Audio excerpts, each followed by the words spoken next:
now the size of a small town. The wind and sand mercilessly blow through the tents in the baking heat of the Syrian summer. But it's the anger, the seething hostility that strikes you. To step into this camp is to witness a strange mutation of the caliphate, kept alive by the widows and wives of ISIS. A spirit of vengeance seeps into the next generation.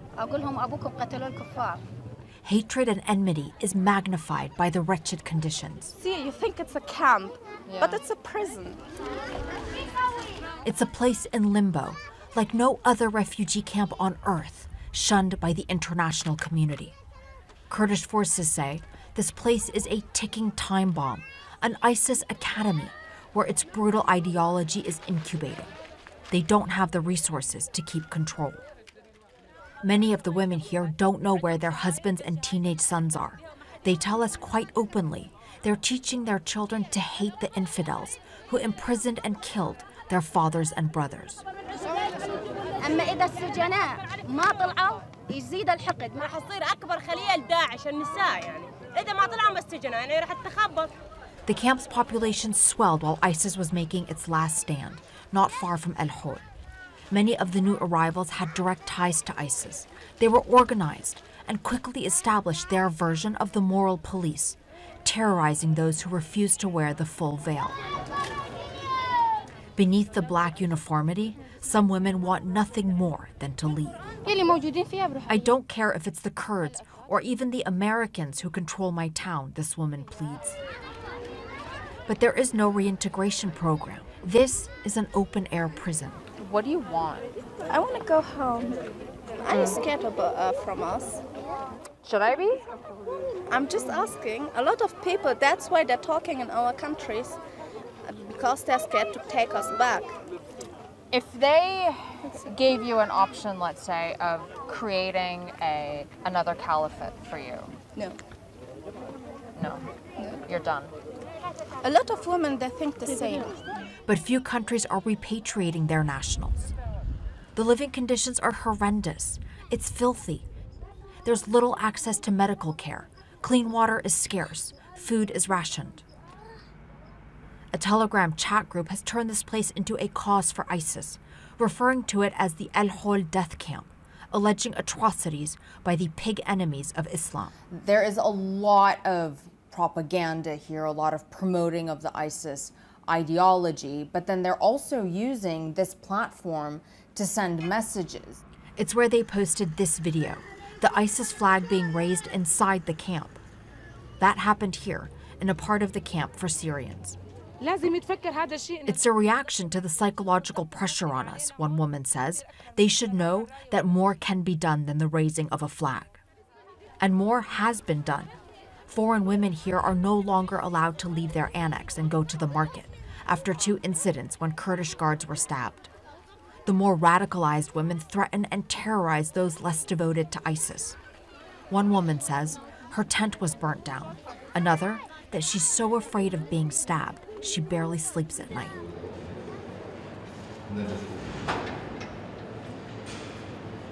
Outside the camp, we get access to a prison, a surreal scene. Former ISIS fighters painting and crafting papier-mâché models. This man says ISIS held his family hostage to coerce him to join. ISIS gave me the bombs, he tells us, and then showed me on WhatsApp how to plant them. He's serving 20 years, the maximum sentence.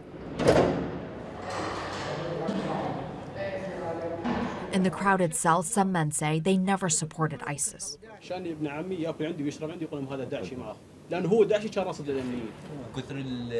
Others accept their fate.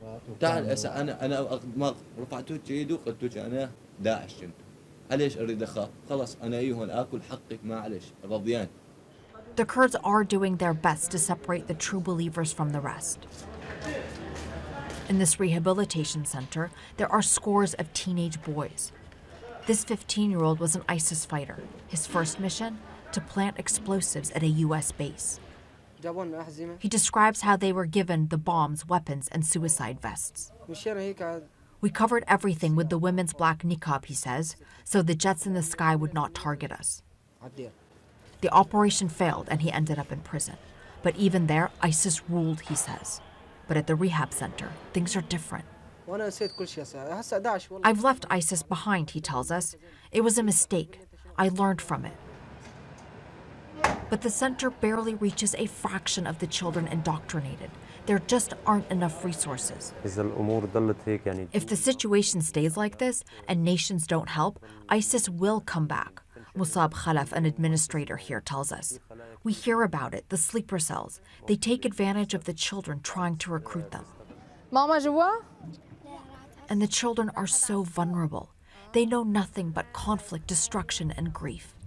Some have no parents, like this little boy.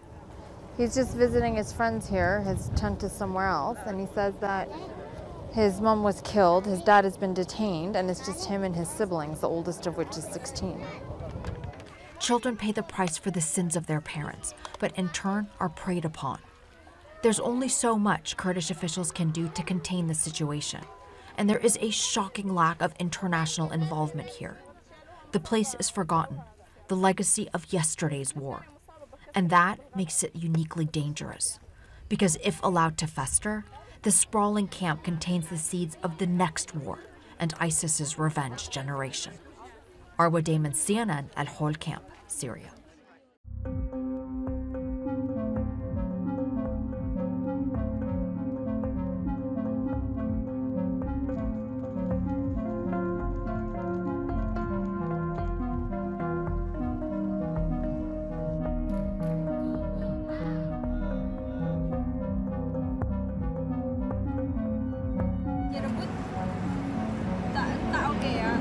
Satu buat kesehatan, buat secara umum buat pemandangan macam itu. Sebab kalau buat kesehatan mata sakit.